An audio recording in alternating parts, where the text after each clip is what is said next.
"Mom, starting next month, all your money is going into my account." My son said it as if I were his maid. That night, he and his wife came over for a free dinner, but when they walked into my house, they both screamed in pure desperation. I will never forget the sound of that scream. It was a scream of genuine dread, you know? The kind that freezes your soul. It came from my living room, from the heart of my home, from the place where I had built every corner with the sweat of my labor.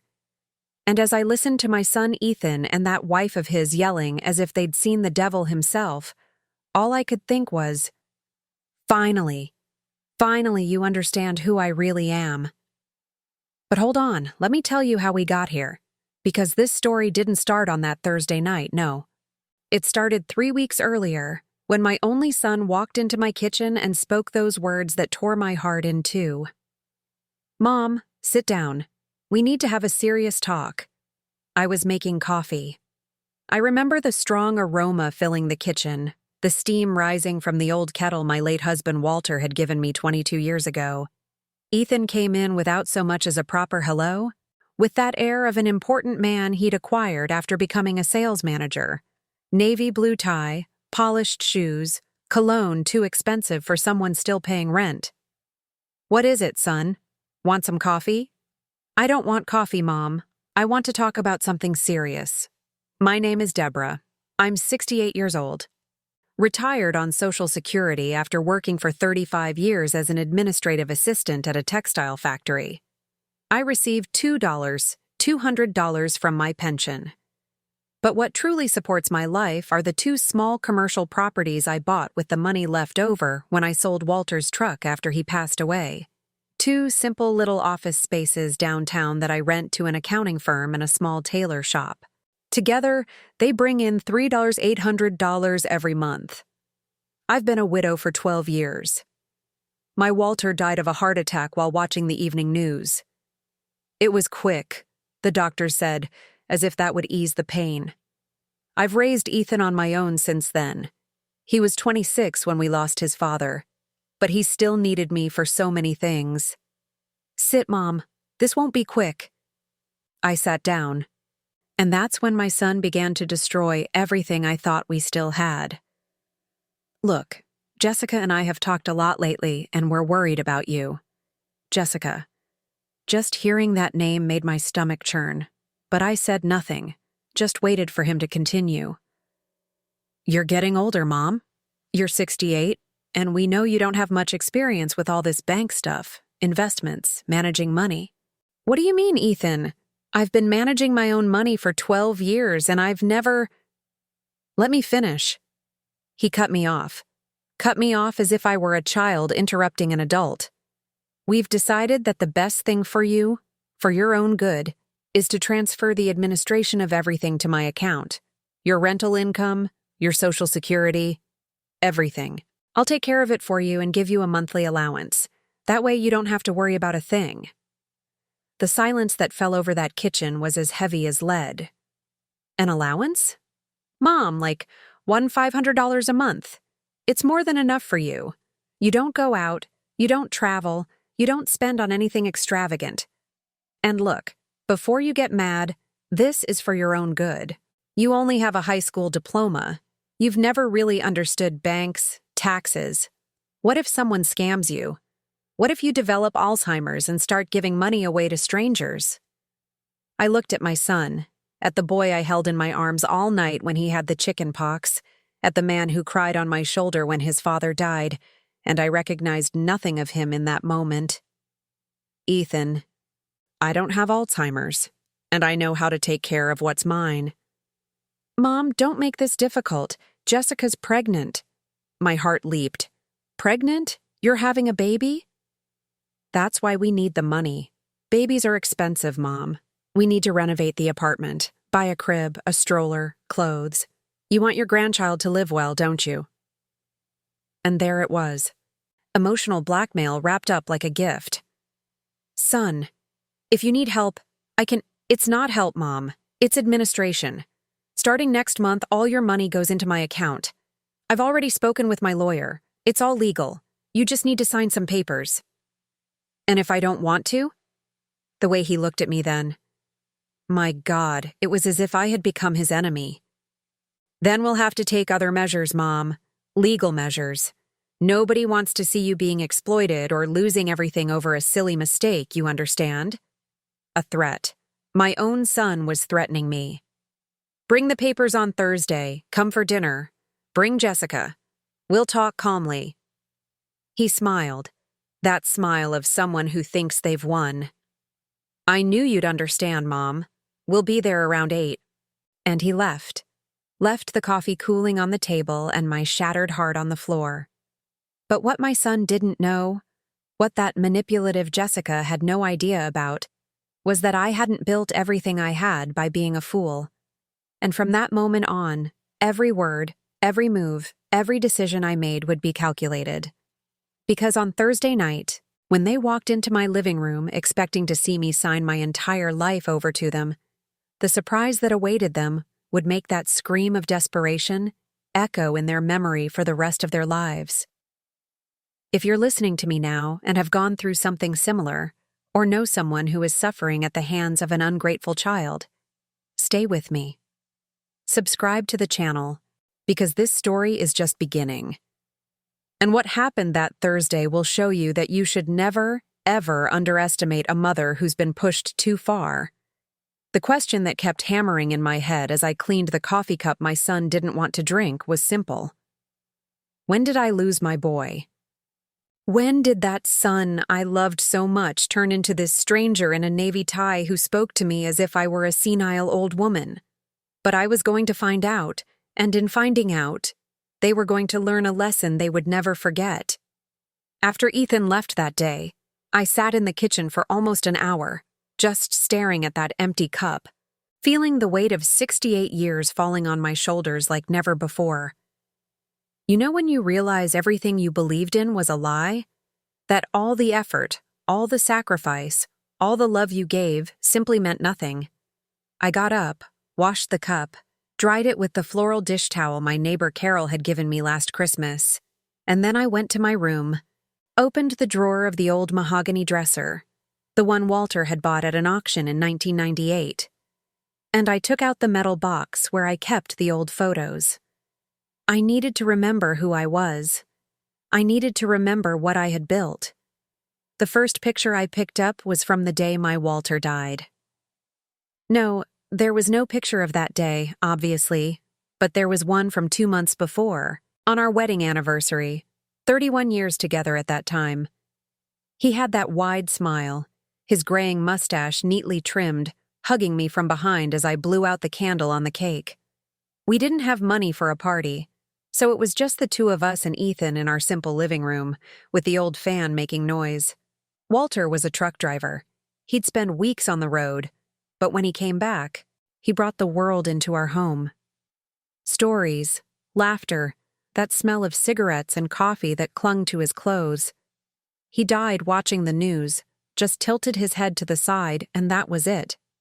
The doctor said it was quick, that he didn't suffer, but I suffered. My God, how I suffered. For 3 months, I couldn't sleep properly. I'd wake up in the middle of the night, expecting to hear his snoring beside me, the sound of the heavy breathing of someone who had worked all day, and there was only silence. The apartment we lived in was rented. The only thing of value left was the old truck Walter had bought 2 years earlier, a white 2006 Ford F-350, already worn out but running. Ethan wanted to keep it, said he'd sell it and use the money to invest in something. But I said, no, son. That truck is worth $28,000. It's all your father left, and I'm going to use it to secure our future. He got angry at the time, called me controlling, said I didn't trust him. He was 26, thought he knew everything about life, but I didn't give in. I sold the truck, took that money, and went to a real estate agent who attended our neighborhood church. Mr. Reynolds, I have $28,000. I want to buy something that will give me an income. He showed me those 2 commercial spaces. They were tiny, needed renovations. They were in a somewhat neglected building in the old part of downtown, but the price was right, $25,000 for both. I used the remaining $3,000 for basic renovations. New flooring, paint, a door with a decent lock. 6 months later, I rented them both out. $1, $900 each. 3, $800 a month, plus my $2, $200 Social Security. That was almost $6,000 coming in every month. I had done it on my own. I bought this apartment where I've lived for 9 years. Small, 2 bedrooms, but it's mine, paid off. No one can take it from me. I started saving a little, putting $1, $500 a month into a savings account that the bank manager said was very safe. Today I have $140. $1,000 saved, hard-earned, every penny gained with honest work, and a lot of sacrifice. And during all that time, I took care of my son. I lent him money when he wanted to take a sales course, won $500 that he promised to pay back and never did. I paid half for his root canal when his insurance didn't cover it, $800. I gave him $2,000 as a gift when he rented his first apartment alone so he could buy furniture. Ethan was always close to me. He called every day. "Hey, Mom, how was your day?" We'd talk about everything, his job, the girls he dated, his plans for the future.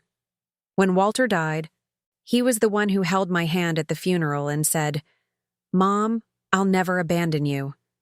I believed him. I kept that promise in my heart like it was gold. But then, 3 years ago, he met Jessica at a corporate event for the company where he works. She was from the marketing team, long straight hair, nails always done, that air of someone who grew up with money and never had to prove anything to anyone. Beautiful? I won't deny it, but there was something in her eyes that made me uneasy. 6 months after they started dating, Ethan called me. "Mom, I'm getting married." "Married? But son, you barely know each other." "When you know, Mom. And I know she's the woman of my life." The wedding was small, just close family. I insisted on paying for the bride's dress, $2,000 from a chic boutique Jessica chose. "Thank you, mother-in-law," she said with that smile that didn't reach her eyes. And from then on, everything changed. The daily calls became weekly, then bi-weekly. I'd call, and he'd answer in a hurry. "Mom, I'm busy. I'll talk to you later." Later, sometimes took a week. On Christmas of 2023, for the first time in 38 years, my son didn't spend Christmas Eve with me. "Mom, Jessica's family insists we be there, you understand, right?" I spent Christmas alone. I bought a small turkey breast, made stuffing, rice, that potato salad Ethan loved. I set everything on the table and ate, looking at the empty chair in front of me. On my 67th birthday, they arrived 2 hours late. I had prepared a huge pot of chili, Ethan's favorite dish since he was a child. When they finally rang the doorbell, the food was already cold. "Sorry, Mom, we lost track of time," he said, without looking me in the eye. They stayed for 40 minutes. Jessica spent the whole time on her phone. They barely touched the chili. And the loans? Oh, the loans never stopped. "Mom, can you lend me $1,000? Just until my bonus comes in." "Mom, I need $500 to replace the tires on the car. I'll pay you back next month." "Mom, Jessica needs some dental work done. Can you lend us $2,000? It's urgent." I always lent it, always, because he was my son, my only son. And a mother doesn't say no to her child, right? But the money never came back. And now, sitting in my kitchen, holding that picture of Walter, I understood. I had been blind. I had confused motherly love with being a doormat. I had given so much, that my son had forgotten to give me the bare minimum, respect. I put the photo back in the box. I dried the tears that insisted on falling. Thursday was coming, and with it, the truth would come too. Jessica Christine Miller. That was her full name. I memorized it because I saw it on the wedding invitation, printed on that expensive paper with gold lettering. At the time, I thought it was pretty. Today, just remembering that name makes my stomach turn. The first time I met her was on a Sunday in March, 3 years ago. Ethan called me, excited. "Mom, I want you to meet someone very special." They arrived holding hands. She wore a white dress with black polka dots, high-heeled sandals, expensive sunglasses, hair flowing down her back, tanned skin, impeccable red nails. Pretty, yes, but there was a coldness in her smile that made my handshake with her feel dry. "It's so nice to meet you, Mrs. Evans. Ethan talks so much about you." "Nice to meet you too, dear. Come in, make yourself at home." See, I had prepared a special lunch. Chicken Alfredo, a crisp green salad, garlic bread. For dessert, a chocolate trifle that had taken me all morning to make. I put the good tablecloth on the table, the dishes I only used for special occasions. During lunch, Jessica looked around the living room with that look of someone who was evaluating everything. She noticed the wooden bookshelf where I kept the picture frames, the beige sofa I'd had for 15 years, the old tube TV that still worked perfectly. What a cozy home, Deborah. Cozy. The word sounded like a disguised insult. "The Alfredo is great, Mom," Ethan said, devouring his plate. "I don't eat much cream sauce, it gives me heartburn," Jessica commented, pushing the food around her plate without really eating. "But it's interesting." Interesting. Another word that hurt. After lunch, while I was washing the dishes, I heard her commenting to Ethan in the living room. "Honey, doesn't your mom ever think about replacing this TV? Nobody uses tube TVs anymore." "She likes her old things, Jess. Leave her be." "But it's so outdated." Outdated. I heard that word clearly. The following weeks were a succession of little jabs, always wrapped in fake smiles. When I wore a blouse I liked, "Mother-in-law, isn't that print a bit 90s?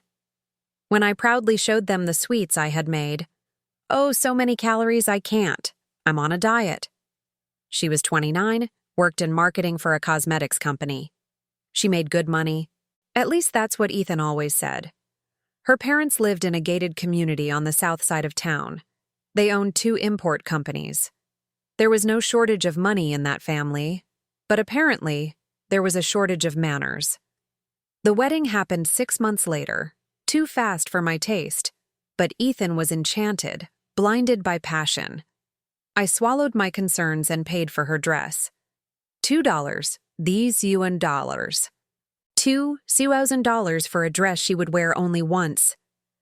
"Thank you, mother-in-law. You really didn't have to." But the way she said it sounded like I had an obligation, you know, as if it were the least I should do. After the wedding, my son's transformation was frightening. The Ethan who called me every day disappeared. In his place was a man who was always busy, always rushing, always with ready-made excuses. "Mom, I can't talk right now. I'm in a meeting." "Mom, we have plans. We can't come over today." "Mom, you need to understand that I have my own life now." My own life now. As if I hadn't been a part of it before. I started hearing things. My neighbor Carol, who has lived here for 20 years and sees everything, told me she overheard Jessica talking on her cell phone in front of the building. "Honey, when we go visit your mom, let's stay for half an hour, tops. I can't stand being in that old apartment. It gives me anxiety." Old apartment. That apartment I bought with my own hard work, that I furnished little by little, with care, choosing every detail. On my 67th birthday, when they arrived late, I overheard, even without meaning to, their argument in the building's hallway before they rang the doorbell. "Ethan, do we really have to go? I'm tired." "Jess, it's my mom's birthday. I can't not go." "Fine, but we're not staying long. After this, we're going to Rodrigo's barbecue. That's what's going to be fun." They came in with fake smiles. I hugged my son, feeling like I was hugging a stranger. And the requests for money, oh, those never stopped, but now they always came with Jessica in the background, directing things. When Ethan asked me for $2,000 for her dental work, I asked, "Son, but doesn't she have insurance from her company?" "She does, Mom, but it doesn't cover an implant, and she needs one, otherwise she'll have trouble chewing." I transferred the money. 2 weeks later, I saw it on her Instagram. Yes, I had created an account just to keep up. A photo on a beach in Florida. A well-deserved vacation, the caption read. A vacation paid for with my 2,000 loans, apparently. There was the day she compared mothers in front of me. It was on Mother's Day last year. I had made a special lunch, trying to bring together what was left of our family. Ethan came with her, of course. You know, mother-in-law, my mom is more modern. She does Pilates, goes to the spa, travels a lot. Don't you ever think about doing something like that? Meeting new people? I meet people in my church group, dear. Oh, church, she made a face. I'm talking about more. Stimulating things. Stimulating, as if my life were empty, boring, worthless.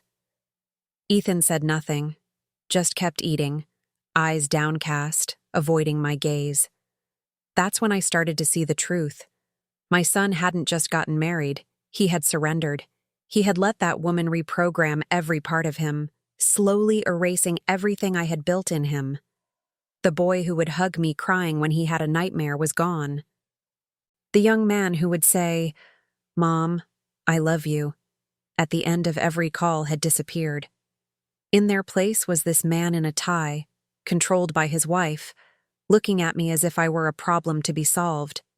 And when he walked into my kitchen 3 weeks ago, with that absurd proposal to control my money, I finally understood. It wasn't his idea. It never was. It was Jessica using my son as a puppet to get her hands on what was mine. She wanted my money. She wanted my properties. She wanted to turn me into a dependent, controlled old woman, useful only for what they needed. Sitting there in my living room, 3 days before that fateful Thursday, I made a decision. I picked up the phone and dialed a number I had saved for months. Hello, Dr. Teresa. This is Deborah. You said if I ever needed legal help, I should just call. Well, I need it.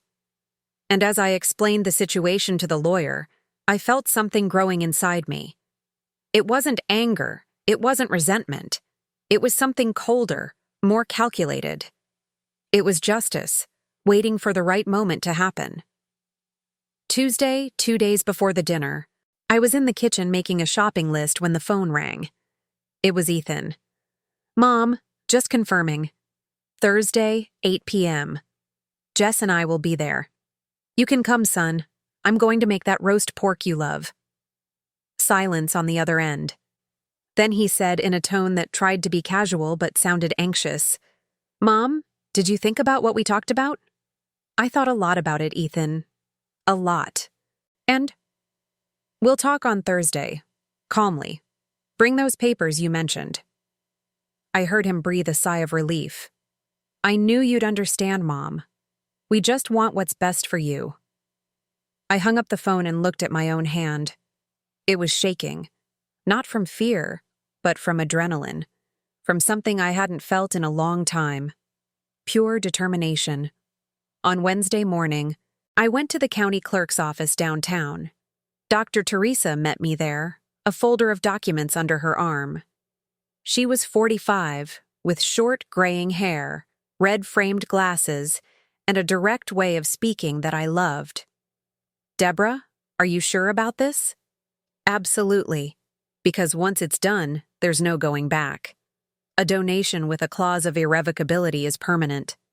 I know, it's exactly what I want. I signed the papers right there. 60% of all my assets, the 2 commercial properties and $84,000 from my savings, donated to the St. Rita's Senior Home, the place where I'd been volunteering for 5 years, bringing meals every Saturday, talking with the abandoned elderly, helping organize their medications. The director, Mrs. Martha, a 72-year-old woman with eyes always moist with gratitude, cried when she found out. Deborah, this will renovate our entire dining hall. It'll buy new wheelchairs. It will. My God, it will change the lives of 38 people here. That's what money is for, Mrs. Martha, to make a difference in the lives of those who deserve it. The remaining 40% I divided among my 3 cousins, Nancy, William, and Carmen. Simple, Hardworking people who always visited me, who called to ask if I was okay, who took me out for lunch on Sundays with no interest other than my company. When I left the office, I stopped in front of a frame shop. I went in and bought a large glass picture frame in a turquoise blue color, that vibrant, cheerful color, impossible to ignore. "Would you like that gift wrapped?" the saleswoman asked. "No need. It's for me." At home, I placed a notarized copy of the donation document inside the picture frame. It was clearly visible through the glass, small print, but legible. I put it on the sideboard in the living room, facing the wall. No one would see it until the right moment. Thursday arrived slowly, as if the universe wanted to give me time to feel every second. I woke up at 6 a.m., took a long shower, applied a lavender-scented moisturizer Carmen had given me. I chose a simple but nice outfit, black pants, an embroidered white blouse, that string of fake pearls Walter gave me on our 10th wedding anniversary. I went to the market, bought a 9-pound pork roast, a bit expensive at $60, but it was the best they had. I bought bacon, garlic, onion, potatoes, carrots. I got white wine to marinate the meat, a bottle of good red wine to go with it, $40. I also bought the ingredients for stuffing: breadcrumbs, sausage, raisins, pecans. For dessert, I decided to make caramel flan, Ethan's favorite since he was a child. I came home carrying the heavy bags. My neighbor Carol saw me in the hallway. "Deborah, let me help you with those." "Thank you, Carol." She helped me bring the groceries up. When we put everything in the kitchen, she looked at the amount of food and asked, "Expecting company?" "My son is coming for dinner tonight." "Oh, Ethan, that's wonderful. It's been a while since he's been over, hasn't it?" It has. She must have noticed something in my tone because she touched my arm gently. "Deborah, if you need anything." "Anything at all. I'm right here." "I know, dear. Thank you." I spent the entire afternoon cooking. I seasoned the pork roast with care: crushed garlic, coarse salt, black pepper, fresh rosemary. I made small cuts in the meat and stuffed them with bits of bacon. I drizzled it with white wine and put it in the oven on low heat. The aroma began to fill the apartment. That smell of food made with time, with dedication, still with love, because no matter how much my son had disappointed me, I couldn't just erase 38 years of motherly love. I made the stuffing just right, browning the onion and garlic in butter. I added the diced sausage, the raisins, the chopped pecans. I mixed in the breadcrumbs slowly until it was the perfect consistency. The flan came out beautifully, shiny, trembling delicately when I unmolded it. At 7 p.m., the table was set. A light-colored tablecloth, deep plates, silverware neatly arranged. I even placed a candle in the center, not lit yet, but there, waiting. 7:30. I took one last look around the apartment. Everything was clean, organized, smelling wonderful. I glanced at the turquoise picture frame on the sideboard, still facing the wall. My heart was pounding. 7:50. I touched up my lipstick, took 3 deep breaths. 8 o'clock, sharp. The doorbell rang. I walked to the door slowly. Every step was a decision. Every second a confirmation of what I was about to do. I opened the door. Ethan was there. Tie loosened, leather briefcase in hand. Beside him, Jessica, in a tight red dress, high heels, her hair in a perfect bun. Flawless makeup, fake smile. "Hi, Mom," Ethan said, walking in without kissing me. "Good evening, mother-in-law," Jessica chirped, sweeping past me as if she were entering her own home. I closed the door behind them. The smell of the roast pork filled the hallway. Ethan inhaled deeply. "Wow, Mom, I'm starving." "The food's ready. Let's go to the living room." They walked ahead of me. I followed behind, watching. Ethan, looking around as if assessing property. Jessica, with that expression of superiority that was so familiar to me now. They entered the living room, and that's when I saw it. That's when it finally happened. Jessica stopped dead in her tracks, eyes wide, her hand flying to her mouth. Ethan bumped into her, looked in the same direction, and then came the scream. That scream I will never, ever forget. Jessica's scream was high-pitched, hysterical. She stumbled backward, bumping into Ethan, who in turn tripped on the corner of the sofa and had to grab the backrest to keep from falling. "What? What is that?" she shrieked, pointing at the sideboard. Ethan turned white. Not just a normal pale from shock, but the kind of white you see on someone who has just watched the ground open up beneath their feet. I stood there, arms crossed, leaning against the doorframe. Calm, completely calm. "It's a picture frame, Jessica. Have you never seen one?" "Don't play dumb with me," she yelled, her voice cracking. "What's written on there?" "What is that paper?" Ethan approached the sideboard with trembling steps. He leaned over the turquoise picture frame.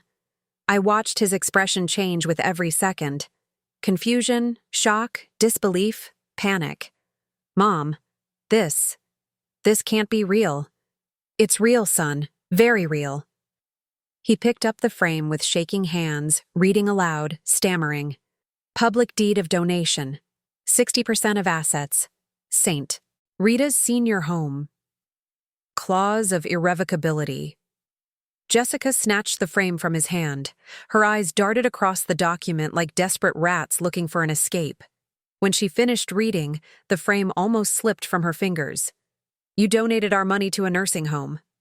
"It wasn't your money, Jessica. It never was. It was mine." "Our money?" she screamed, her face turning red. "You're his mother. Everything you have, you're obligated to pass on to your son." "Obligation?" I took a step forward. "Tell me, dear, where is it written that a mother is obligated to support her 38-year-old adult son, who has a good job and still wants to control his own mother's life?" Ethan was shaking. He put his hand on his head, messing up his gelled hair. "Mom, you can't have done this. You can't. That money. We need that money." "Need it for what, Ethan? For the baby?"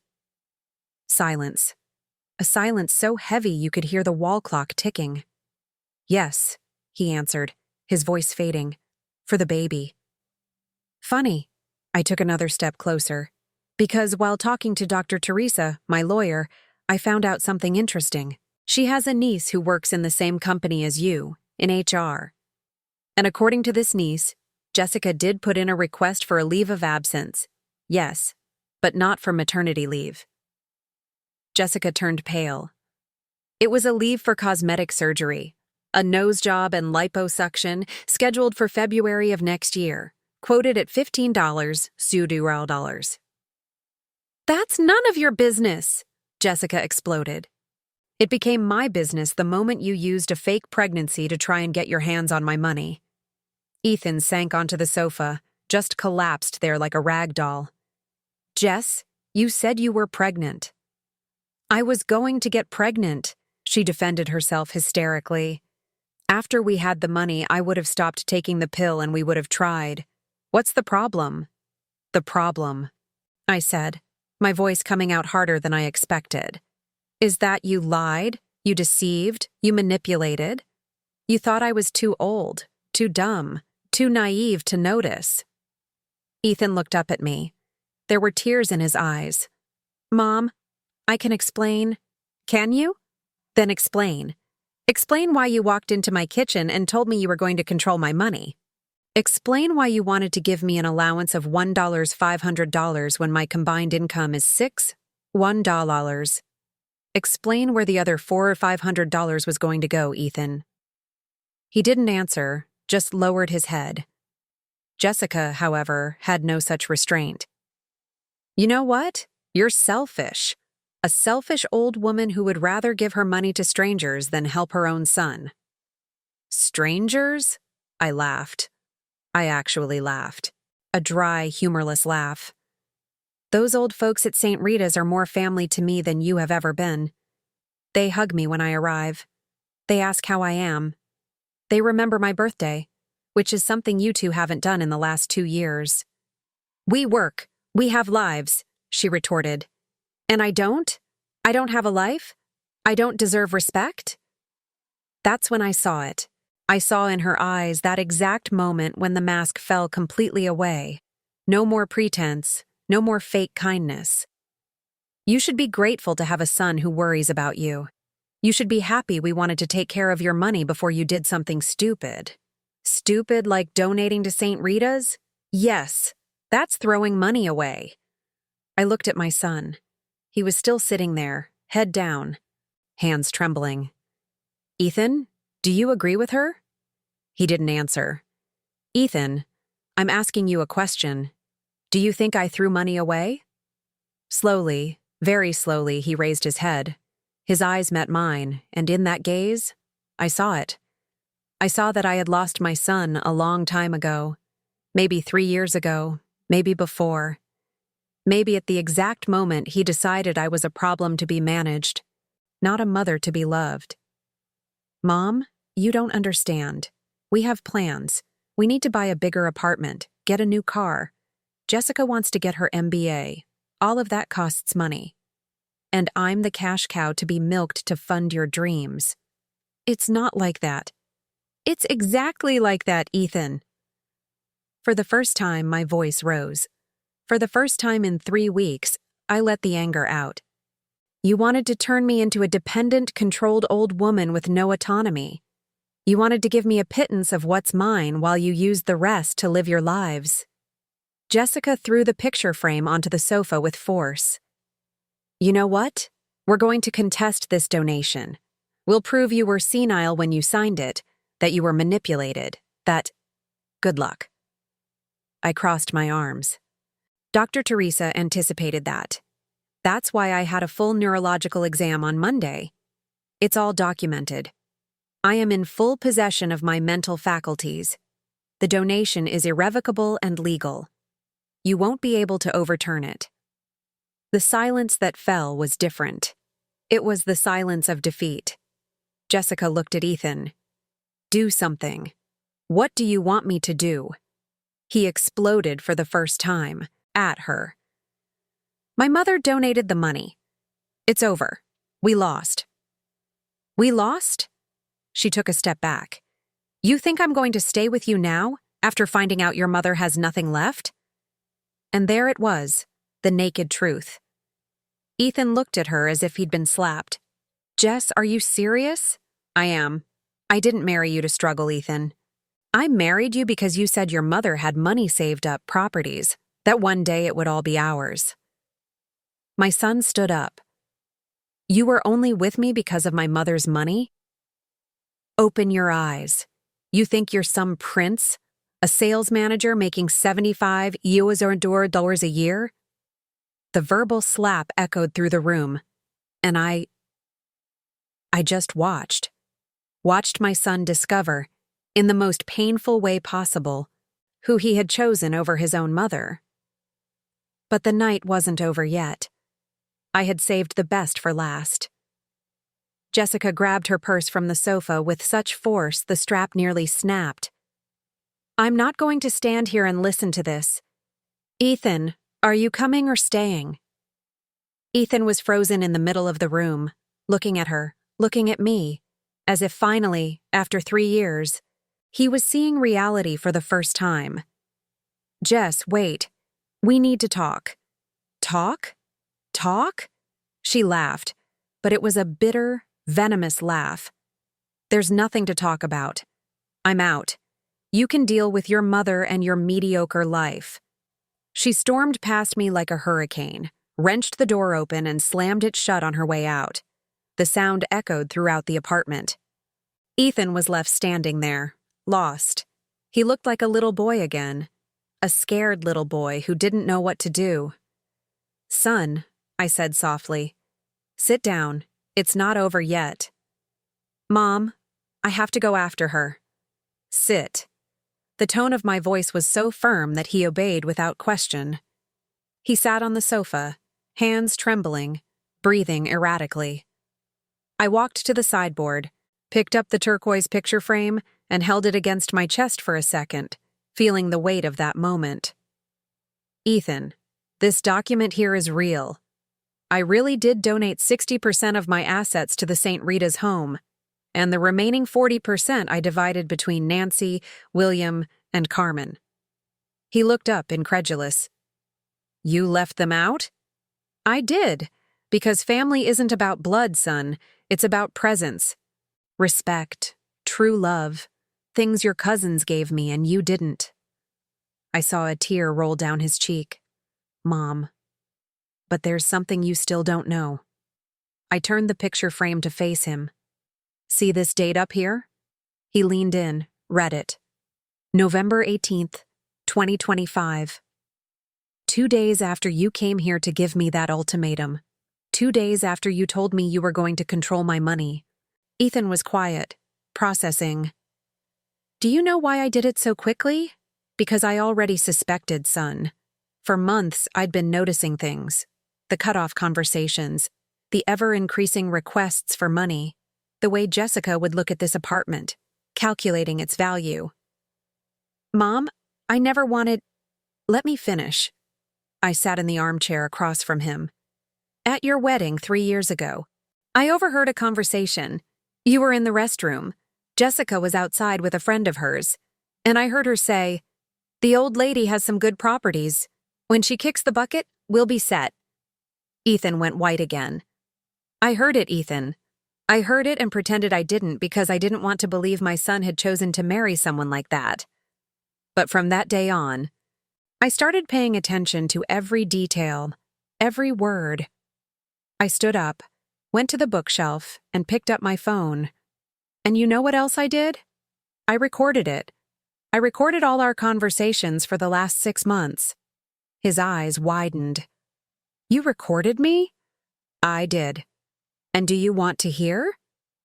Without waiting for an answer, I pressed play on the first audio file. Ethan's voice came out of the phone, clear as crystal. Jess, my mom's getting a bit forgetful. I think we should start thinking about putting her in a home, you know? A place that can take proper care of her. Then we can take over her properties before she donates it all to the church or does something stupid. Ethan buried his face in his hands. Mom, no, I didn't mean... I pressed another file. This time, Jessica's voice. Honey, when she dies, we'll sell everything and take that trip to Europe I've always wanted. 3 months, Paris, London, Rome. It'll be perfect. And my son's reply? It will be, baby. We just have to be patient. The silence that filled the room was absolute. Ethan was crying now. Muffled sobs, his shoulders shaking. I have 15 audio files, Ethan. 15 conversations where you two planned my future as if I were already dead, where you discussed amounts, strategies, ways to convince me to sign over power of attorney. Mom, I'm so sorry. I'm so sorry. Are you sorry, or are you sorry you got caught? He didn't answer. There was no answer to give. I put the phone back on the shelf. I took a deep breath. The hardest part was coming now. Son, during these months, I didn't just record you. I investigated. I went to Dr. Teresa, that lawyer I met at the church group. I told her everything, and you know what she told me? That what you were trying to do is called elder financial abuse. It's when children try to control their elderly parents to gain access to their assets. I never wanted to hurt you. Liar. The word came out sharp. You did. You wanted to turn me into a helpless old woman dependent on you, grateful for the crumbs you'd give me from what was rightfully mine. You wanted to erase me, Ethan, to nullify me. I stood up and went to the window. I looked down at the street below, a few cars passing, people living their normal lives while mine was imploding inside this apartment. When I signed that donation at the clerk's office, do you know what Dr. Teresa asked me? She asked, Deborah, are you sure? Because this will change everything. Your son will be left with nothing. And you know what I answered? I turned to face him.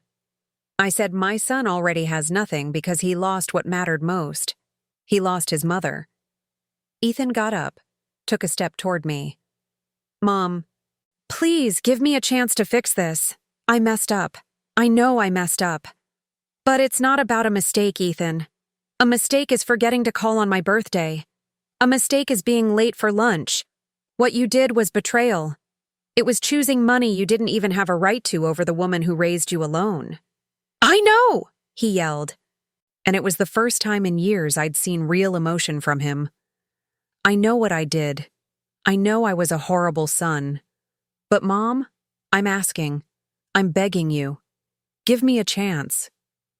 I looked at him, at the 38-year-old man crying in front of me, and for a second, just 1 second, I wanted to hug him, to tell him it was okay, that we could start over. But then I remembered. I remembered the unanswered calls, the forgotten birthdays, the Christmas alone, the unrepaid loans, the humiliations Jessica made me swallow while he stood by silently. I remembered his voice, recorded on my phone. We just have to be patient. Patient for me to die. Ethan, I said, my voice calmer than I felt inside. I'll give you a chance, but it won't be the way you expect. He looked at me with a spark of hope in his eyes, and that's when I said the words that would change everything. First, you're going to leave my house now, and you're not coming back until I allow it. The hope in his eyes died instantly. Second, you're going to end this marriage, because as long as you're with that woman, you have no place in my life. Mom. And third, I took a deep breath.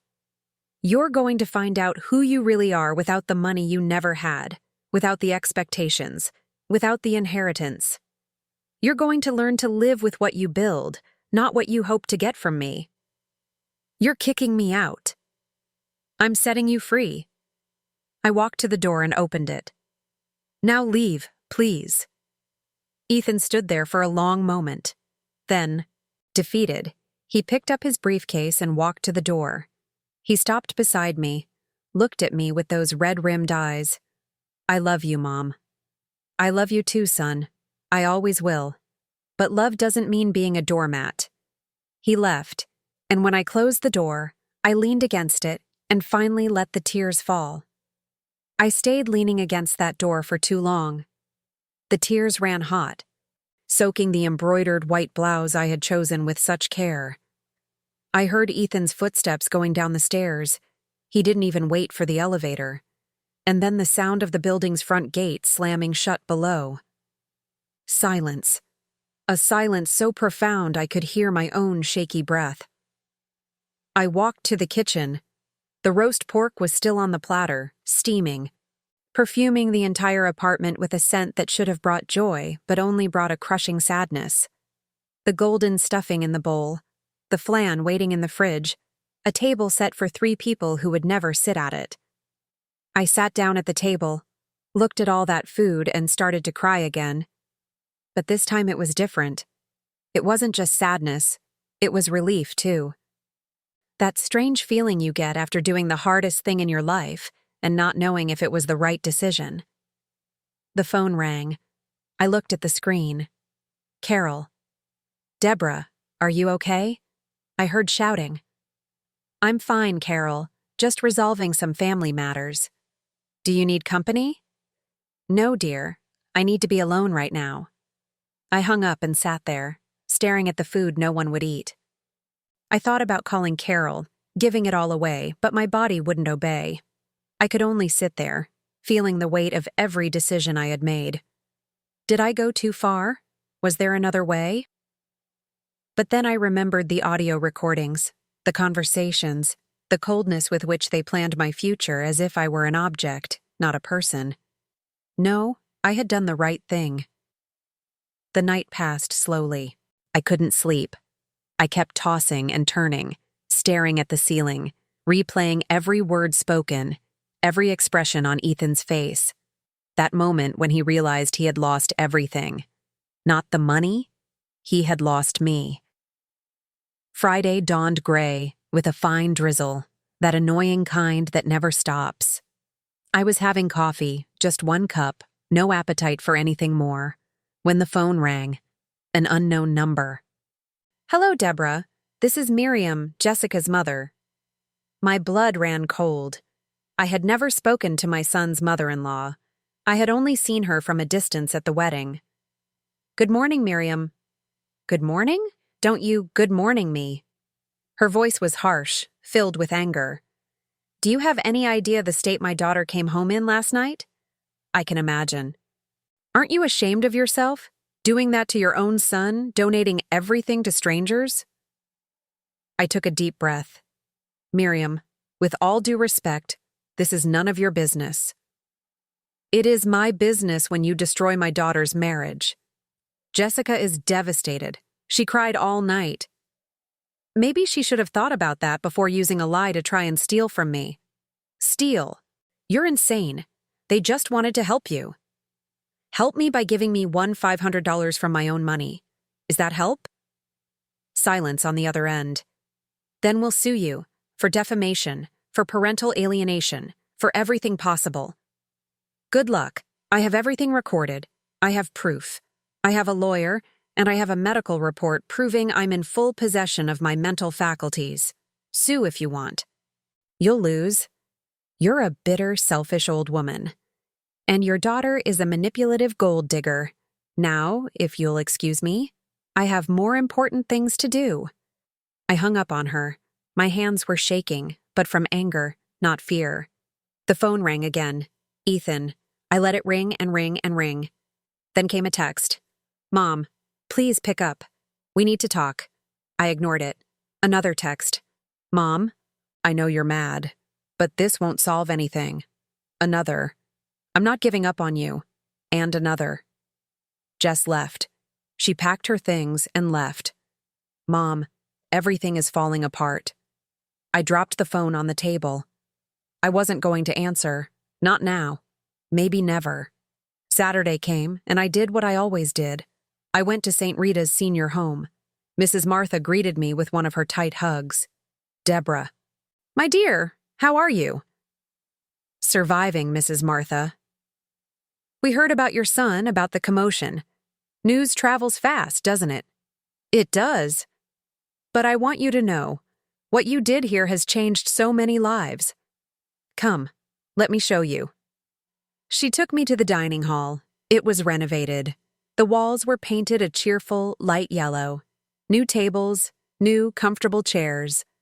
A modern industrial kitchen where before there were only old, falling-apart stoves. All of this was from the donation, Deborah. And look at this. She led me to the patio. They had built a covered area with benches. There were plants, flowers, a space for anyone who wanted to sit in the sun without getting burned. Mr. Ben, 83, waved at me. "Deborah, come here, girl." I sat next to him. He held my hand with his hands, full of age spots. "I heard what you did. I heard you gave up everything for us here." "It wasn't everything, Mr. Ben. It was the part that mattered, wasn't it? Because you chose people who respect you over people who used you." He squeezed my hand. "You are a very brave woman." And there, sitting next to that old man who had been abandoned by his 3 children 7 years ago, who never got a visit, who only had us at the home as family, I understood. I had made the right choice. Because love isn't about obligation, it's not about blood, it's about choice. And I had chosen to give my love, my money, my life to those who truly valued it. I came home in the late afternoon. I had 47 missed calls from Ethan. 83 text messages. I read a few. "Mom, Jessica filed for divorce." "Mom, I'm all alone." "Mom, you were right about her." "Mom, please answer me." But I didn't answer. Because forgiveness isn't something you give when it's asked for. It's something that's built with time, with real change, with action. On Sunday, I went to church, the 10 a.m. Mass. I sat in my usual spot, third pew on the left. My cousin Carmen sat next to me. "Deborah, I heard about everything. Are you okay?" "I am, Carmen. It hurt, but I'm okay." "You were very strong, cousin." Or very cowardly, I still don't know. Strong, definitely strong. She held my hand. "And you're not alone. You never were." The Mass began. The priest spoke about forgiveness, about family. about difficult choices, and every word seemed directed at me. When I left the church, there was someone waiting at the door. Ethan. He looked different. Unshaven, deep dark circles under his eyes, wrinkled clothes. He looked like he hadn't slept in days. Mom. I stopped in front of him. I didn't say anything. I just wanted to say that you were right. About everything. About Jess. About me. About who I became. His voice trembled. And I'm not asking for your forgiveness, because I know I don't deserve it. I'm just asking for a chance to prove that I can change. I looked at him, at my broken son, and for the first time in days, I felt something other than anger. I felt pity. Ethan, I said softly, change isn't proven with words. It's proven with time. I know. Then give me time. Give me space. And if you really want to fix this, start by living your life without expecting anything from me. Do you understand? He nodded, tears streaming down his face. I walked past him and went home. But something inside me had shifted. It wasn't forgiveness yet, no. It was hope. 2 weeks passed. 2 weeks of heavy silence, of sleepless nights, of looking at my phone and seeing Ethan's messages dwindle. From 40 a day to 20, from 20 to 10, until they stopped.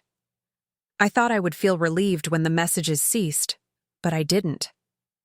I felt a strange emptiness. The kind of emptiness you feel when you lose something that, even though it hurt, was still part of your routine. It was Tuesday, almost 10 p.m., when the doorbell rang, insistently.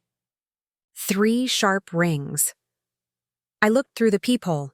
Ethan. But this time, he wasn't alone. Jessica was with him. My heart pounded. I opened the door just a crack, keeping the security chain in place. What do you want? Mom, please. Ethan's voice was desperate. We need to talk. For real this time. There's nothing to talk about. Yes, there is, Jessica shouted, and I saw that she looked different. Disheveled hair, smeared makeup, red eyes. You destroyed my life. You destroyed my marriage, and you are going to listen to me. Deborah, please. It was Ethan's voice pleading. 5 minutes, just 5 minutes. Against all my instincts, I unlatched the chain and opened the door. They came in. Jessica brushed past me with a look of pure hatred. Ethan followed behind, head bowed. In the living room, she didn't sit. She stood there, staring at me as if she could burn me alive with her gaze alone. Do you know that because of this whole charade, I lost my job? What do you mean? The story got out. Someone in the family told someone who told someone, and it got to HR at my company. They fired me for conduct unbecoming of corporate values. Me, who worked 5 years for that company. My mom didn't get you fired, Jess, Ethan mumbled. Yes, she did. She created this whole situation. She humiliated us, spread rumors that we tried to steal from her. I didn't spread anything, I said calmly. The truth has a way of walking on its own. Truth. Jessica took a threatening step toward me. You want to talk about truth? Then let's talk. Let's talk about how you've always treated me like I wasn't good enough for your golden boy. Jess, stop. Ethan tried to intervene. No, she's going to listen to me. Jessica was hysterical now.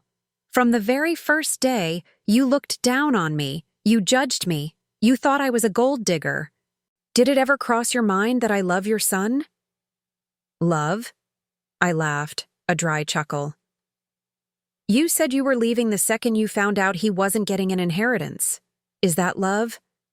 I was angry. People say things when they're angry. And they plan their mother-in-law's death when they're calm?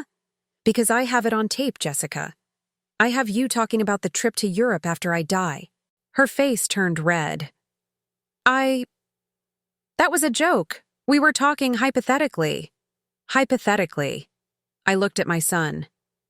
Ethan, do you really believe that? He didn't answer.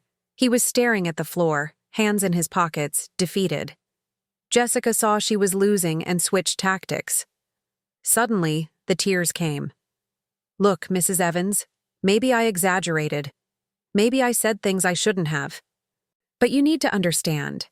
I come from a family with money. I'm used to a certain standard of living. And when Ethan told me you had savings, properties, I thought we could count on that." "Count on me or on my money?" "Both. It's not wrong to want financial security. No, but it is wrong to want my financial security." She wiped away her fake tears. "We could have reached an agreement. You could have helped us without having to donate everything to strangers." "Those people are not strangers." "Yes, they are. You don't even know most of them." "I know them better than I know you." The words came out sharp. "I know each of their names. I know their stories. I know how many children they had and how many abandoned them. Mr. Ben has 3 children. None of them visit. Mrs. Esther has 5. Only one calls once a year at Christmas. Mr. Walt has 2. Both of them disappeared after he had a stroke and couldn't work anymore." Jessica was silent. "Those are the strangers I chose to help. People who were discarded by their own families, just like you and my son wanted to do with me." "We were never going to discard you." "No? Then tell me, Jessica. What was the plan after you put my money in your account? Was I going to keep living here, or were you going to help me move into a home for my own good?" Her silence was more eloquent than any answer. I looked at Ethan. "Son, you answer. What was the real plan?" He slowly raised his head. His eyes met mine, and in that moment, I saw the truth. We had talked about you maybe living in a place with more structure, with nurses, caregivers, a home. It wasn't a nursing home, Mom. It was a luxury assisted living facility with everything you would need. Except freedom, except dignity, except a life. Mom, we just wanted what was best for you. Liar! The word came out like a scream. I had never screamed at my son like that. You wanted my money. You wanted me out of the way so you could live your lives without a guilty conscience. You wanted to stick me in some corner and pretend you were doing a charity. Ethan took a step back as if he'd been slapped. And you know what hurts the most? It's not the money, it's not the properties. It's that you, my son, the boy I raised, that I nursed, that I stayed up with all night when he had a fever, that I worked double shifts for to give an education. You looked at me and you saw a thing, an obstacle between you and what you wanted. That's not true. It is true. Because if you saw me as a mother, as a person, you never would have agreed to this plan. You never would have walked into my kitchen and told me you were going to control my life. Jessica, seeing the situation was spiraling, played her last card. You know what? You two deserve each other. A stubborn old woman and a failure of a son. I'm out. She turned to leave.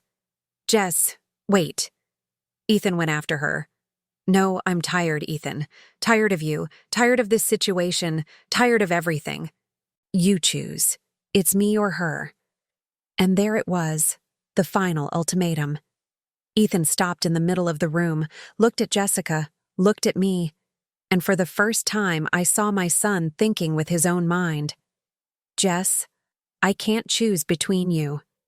Then you've made your choice. She grabbed her purse. Good luck with your mother and your miserable life. I deserve better. And she slammed the door on her way out. Ethan just stood there, shaking. Then, slowly, very slowly, he collapsed. He fell to his knees in the middle of the living room and started to cry. It wasn't the cry of an adult trying to hold it together.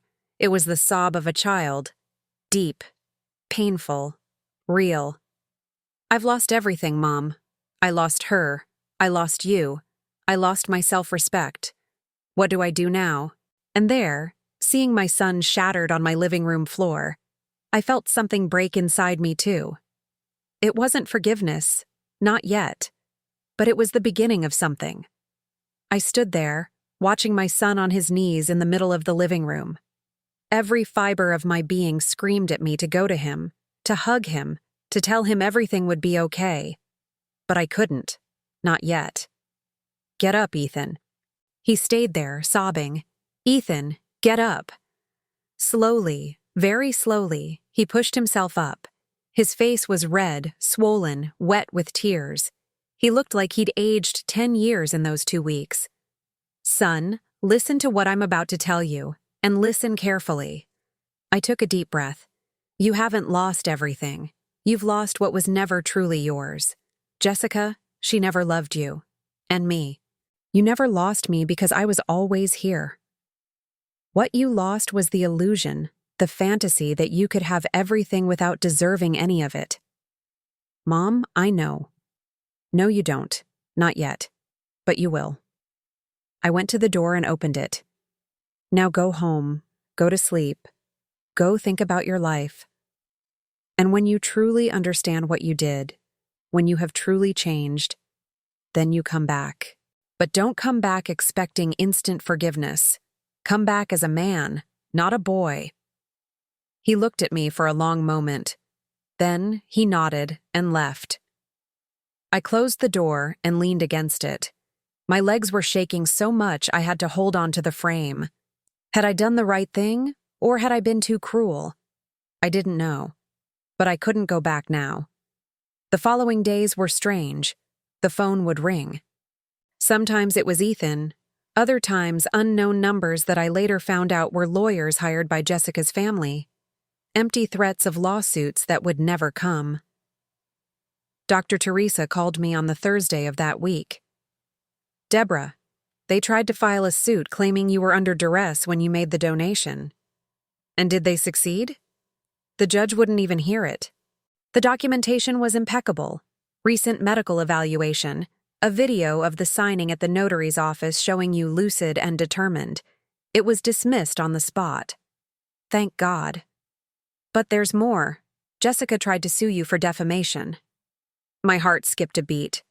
"Also dismissed? You have proof of everything she did and said.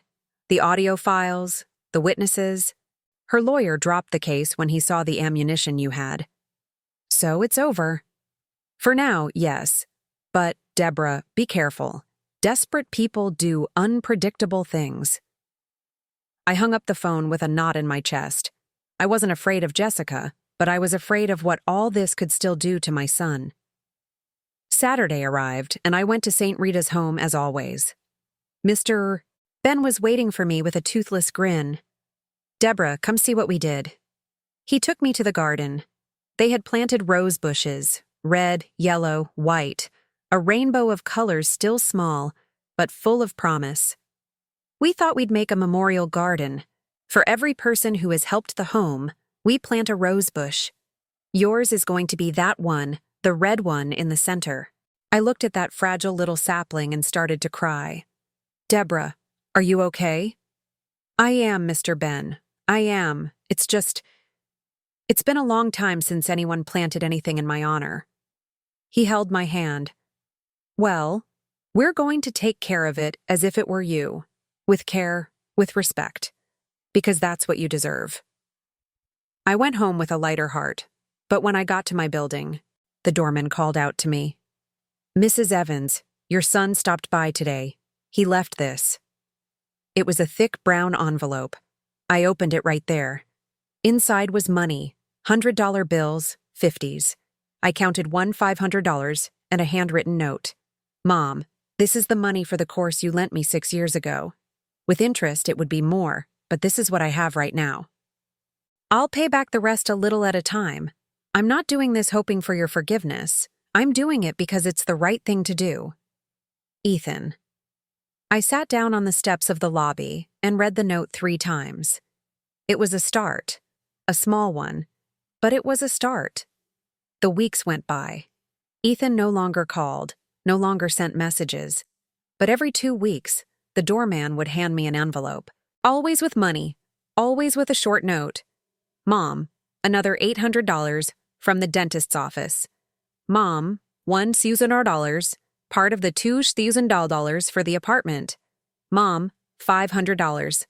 I know it's not much, but it's what was left after bills this month. He was working, he was paying his debts. He was, for the first time in years, acting like a responsible man. But what touched me the most was the envelope that arrived 2 months after that fateful dinner. There was no money inside, just a photo. It was a selfie of Ethan, but he looked different. Clean-shaven, haircut, a shy smile. And behind him, on a yellow wall I recognized instantly, was St. Rita's senior home. On the back of the photo, written in that handwriting I'd known since he was a child, "Mom, I started volunteering here every Tuesday and Thursday after work. I help serve dinner, talk to the residents, read the newspaper to Mr. Ben, whose eyesight is getting tired. I'm not doing this for you to see. I'm doing it because I finally understand. Family is about presence, not blood. And these people here have taught me more about love in 2 months than I learned in 38 years. Thank you for showing me the way, even though it hurt. With love, your son." I sat on my bed and cried. I cried so hard that Carol knocked on the wall, asking if I was okay. "I'm okay, Carol. I'm great." Because for the first time since this all began, I felt I had made the right choice. It hadn't been easy. It had hurt like a piece of my soul was being torn out. But it had been necessary. On Sunday, I went to church. Carmen sat beside me, as always. "Cousin, you look different today." "Do I?" "You do. You look lighter." "I think I'm learning to let go, Carmen. To let go and trust that things will work themselves out in their own time. That's wisdom, cousin. The kind of wisdom only the years can bring." The Mass began. The priest spoke of the prodigal son, of the father who waited, of forgiveness, that it isn't weakness, but the greatest strength there is. And when I left the church, he was there. Ethan. But not alone. Beside him was Mr. Ben in his wheelchair, Mrs. Esther with her walker, and 3 other seniors from the home. "Mom," he said, his voice trembling, "I brought my family to meet you." I looked at him, at the man he was becoming, and I smiled. "Hi, son. It's good to see you." It wasn't a hug. It wasn't a kiss. It wasn't complete forgiveness. But it was a step. And sometimes, a single step is all you need to start a new journey. Mr. Ben extended his hand to me. "Deborah, your son is a good boy. He's learning fast." "He was always good, Mr. Ben. He just got lost along the way." "But now he's found his way back," Mrs. Esther added. "And you were the lighthouse that guided him." We stood there in front of the church, talking. Ethan stayed a little back, respectful, letting me have my moment with the people I had chosen to love. And when we finally said our goodbyes and everyone went their separate ways, Ethan approached me. "Mom, I know there's still a long way to go. I know I can't fix everything at once. But I'm trying. I'm trying to be the son you deserve." I placed my hand on his cheek. A brief touch, a touch that said, "I know, I see it. Keep going. We'll go at our own pace, son. No rush, no pressure, just honestly. Deal?" Deal. And for the first time in months, I felt real hope. 6 months after that dinner that turned everything upside down, I was in the kitchen making coffee when the phone rang. It was a number I hadn't seen on my screen in a long time. Ethan. But this time, I didn't hesitate to answer. "Hello? Mom, can you come to the home today? I have a surprise for you." "A surprise, son? You know I don't like surprises. You'll like this one. Trust me." I was silent for a second. Trust. Was I ready for that? "What time?" 3 p.m. "All right, I'll be there." I arrived at St. Rita's senior home at 3 sharp. Mrs. Martha met me at the door with a huge smile. "Deborah, what a joy to see you. Come in, come in. Everyone's waiting." "Waiting for what?" "You'll see." She led me to the dining hall. When I opened the door, I was met with a scene that made me stop in my tracks. The dining hall was full. All 38 seniors from the home were there, dressed up, smiling. And in the center, on a table decorated with flowers, was a cake. A big white cake, with red frosting roses and, written on top in golden cursive, "Thank you, Deborah." What? What is this? Mr. Ben approached, pushing his own wheelchair. "It's a party, Deborah, in your honor, because your birthday is in 3 days and we wanted to celebrate the woman who changed our lives." Tears started streaming down my face and I couldn't stop them. But I didn't. "You deserve it, Mom." I turned and saw Ethan there, but not just him. Beside him were Nancy, William, and Carmen, my cousins. And further back, Dr. Teresa, Carol, Mrs. Martha. The people who truly mattered. "We all pitched in to thank you," Ethan continued, stepping closer. "You taught me the hardest and most important lesson of my life, and today, I want to thank you for it." "Son?" "Let me speak, Mom, please." He took a deep breath. "I've spent 6 months thinking, working, trying to fix the damage I caused. I've paid back every debt I had with you. The divorce is officially final. Jessica didn't even show up for the hearing, just sent her lawyer. And since then, I've been coming here 3 times a week." Mrs. Esther came closer, leaning on her walker. "And I can tell you, Deborah, your son has become part of our family. He reads to us, plays dominoes, listens to our stories. He treats us with a kindness our own children never had." "It's true," Mr. Walt confirmed. "Yesterday he spent 4 hours helping me organize my old photos." 4 hours, Deborah. My own sons don't even stay for 4 minutes when they visit. I looked at Ethan. He was different. It wasn't just his appearance. The simpler haircut, the more casual clothes, the humbler posture. It was something in his eyes, a light that had gone out 3 years ago and was now shining again. "Mom, I'm not asking for forgiveness because I know forgiveness is something you earn, not something you ask for. But I am asking for a chance to rebuild, to have you back in my life. Not as someone I use, but as someone I truly love." The dining hall fell silent, everyone looking at me, waiting for my answer. I walked to the cake, lightly touched one of the red frosting roses with my finger. I thought about everything that had happened. The pain, the betrayal, the sleepless nights, the Christmas alone, the tears I'd shed. But I also thought of Ethan on his knees in my living room, of the envelopes of money, of the photo of him at the home, of the real changes I saw in him every time we met from a distance, respectful, waiting for my time. "Son," I said, still with my back to him, "do you know what hurt me the most in this whole story?" "What, Mom?" I turned to face him. It wasn't the money. It wasn't the manipulation. It was the disrespect. It was you looking at me as if I were nothing, as if everything I had built, everything I am, had no value. He nodded, tears falling. "I know. But do you know what healed me?" I looked around at all those people. It was discovering that my value doesn't depend on who recognizes it. I always had value. I was always strong. I was always capable. I had just forgotten that. "And I made you forget," he whispered. "No, I let you make me forget." And that was my share of the blame. Because mothers make mistakes too, son. Mothers also need to learn boundaries. And I learned.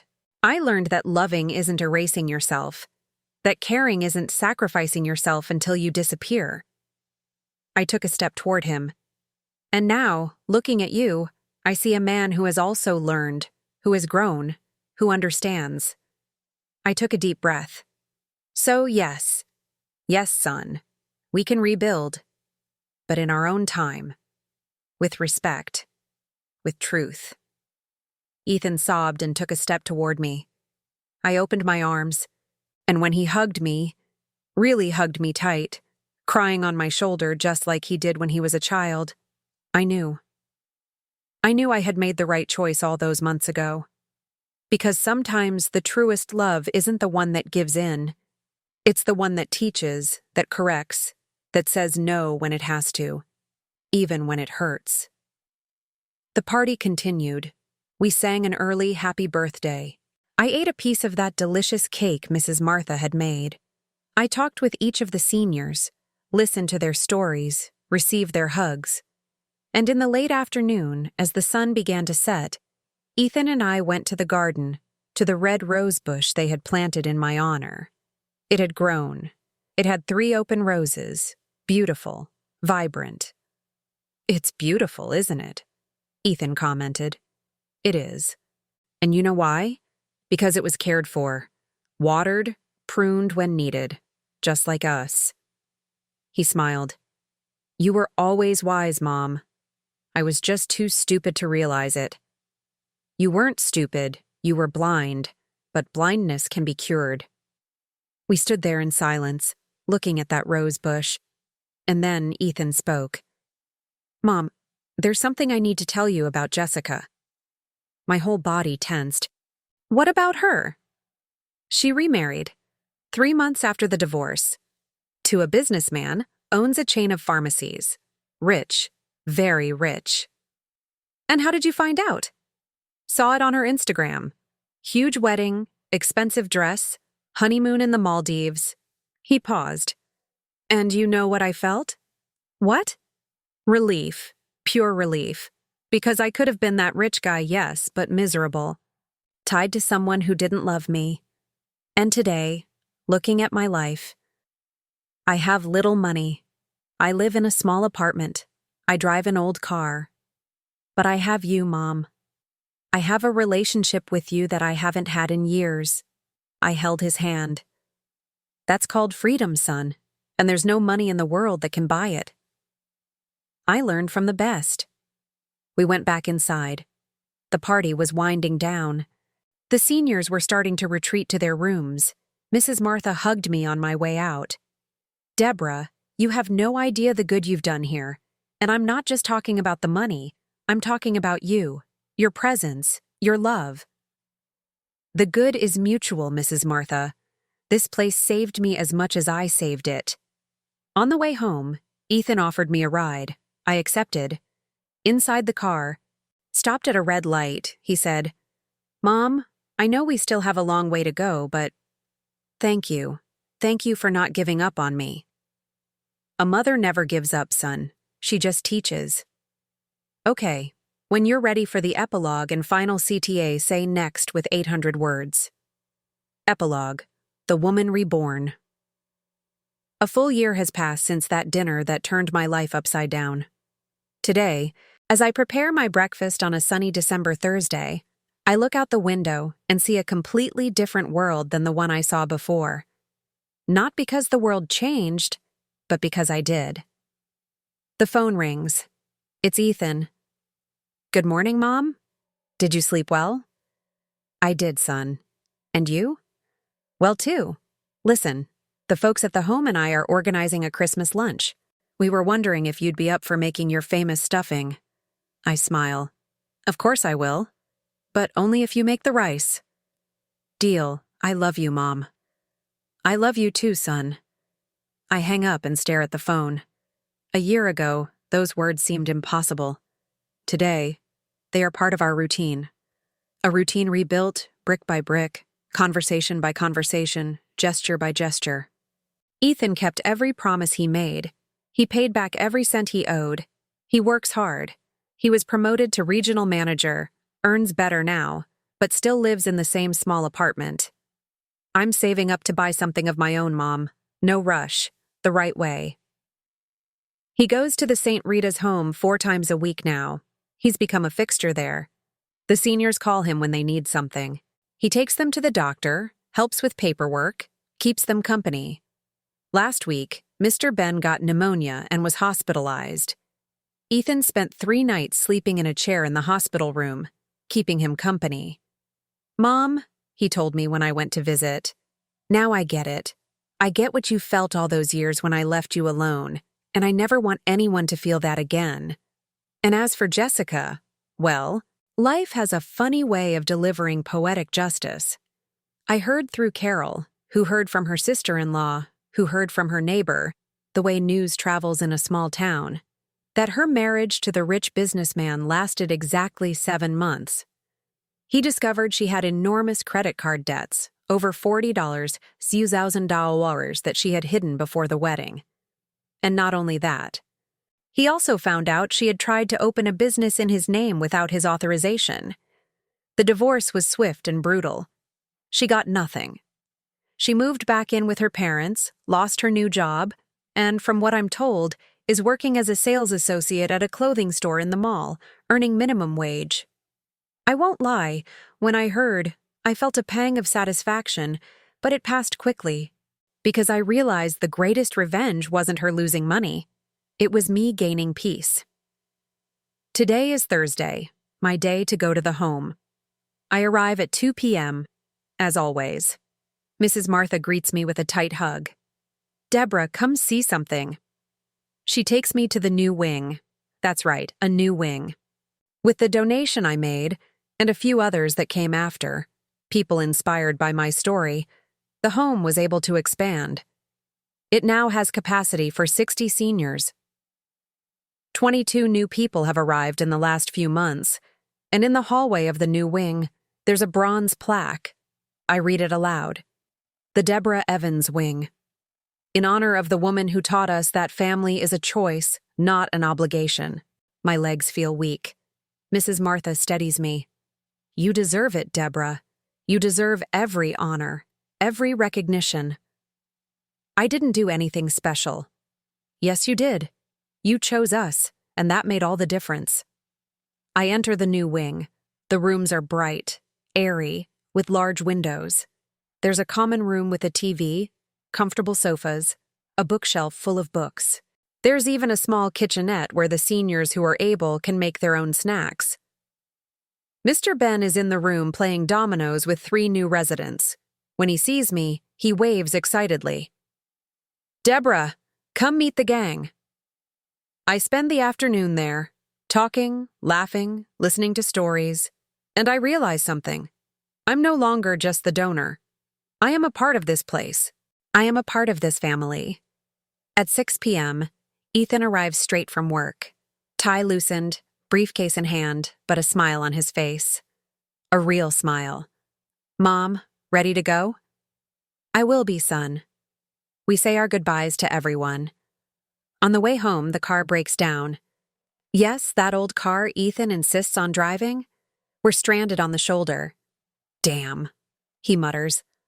"I'll have to call a tow truck. How much will it cost?" "About $150. I open my purse. "Here, I'll pay." He looks at the money and smiles. "Mom, I have money." "I know, but I want to pay, because now I can help you without fear of being used." He takes the bills and then does something unexpected. He hugs me, right there on the side of the road with cars whizzing by. "Thank you, Mom, for everything. For not giving up on me when I deserved for you to give up." A mother never gives up, son. She just teaches the way it needs to be taught. We wait for the tow truck together. We talk about everything and nothing, about his work, about my plans for Christmas, about life. And when we finally get home, it's already dark. He walks me to the door of my building. "Mom, can I come up just for a cup of coffee?" I think for a second. It's been almost a year since he's been inside my apartment, since that night. "You can, son. Come on." We go up together. I open the door. He enters slowly, respectfully, as if stepping into a sacred place. He looks around. Nothing has changed. The same living room, the same decor, the same turquoise picture frame on the sideboard, now holding a photo of me in the garden at the home, smiling among the rose bushes. "Mom, can I pick up that frame?" "You can." He picks it up, looks at the photo. "You look beautiful here. Happy." I am happy, son. Happier than I've been in a very long time. Because of the home, because of me, because I learned to choose myself. He puts the frame back, comes into the kitchen where I'm making coffee. "Mom, there's something I never asked you." "What's that?" "Do you regret it? Donating the money? Doing all that?" I turn off the stove, turn to him, look my son in the eyes. Not for a second, Ethan. Not for a single second. Because that donation wasn't about money. It was about dignity. It was about rescuing myself. And if I had to do it all over again, I would do it exactly the same way. He nods thoughtfully. We drink our coffee, talk for another hour, and when he leaves, he hugs me at the door. Good night, Mom. Call me if you need anything. I will, son. Good night. I close the door, lean against it, and for the first time in decades, I feel that my home is truly mine, my space, my kingdom, my peace. I go to the window, look out at the street, at the city lights, at life happening out there, and I think, it was worth every tear, every sleepless night, every difficult decision, because I didn't lose a son in that story. I found myself again, and in the process, I gained a whole new family, a family that chose me as much as I chose them. I pick up my phone, open the WhatsApp group Ethan created, Family of the Heart. It's me, him, my cousins, Mrs. Martha, a few of the seniors from the home who learned to use a smartphone. I type, "Good night, everyone. Carrot cake tomorrow. Who's in?" Within seconds, the replies pour in, heart emojis, kind messages, gifts. And I smile. Because this is true wealth. It's not the money in the bank. It's not the paid-off property. It's not the inheritance saved up.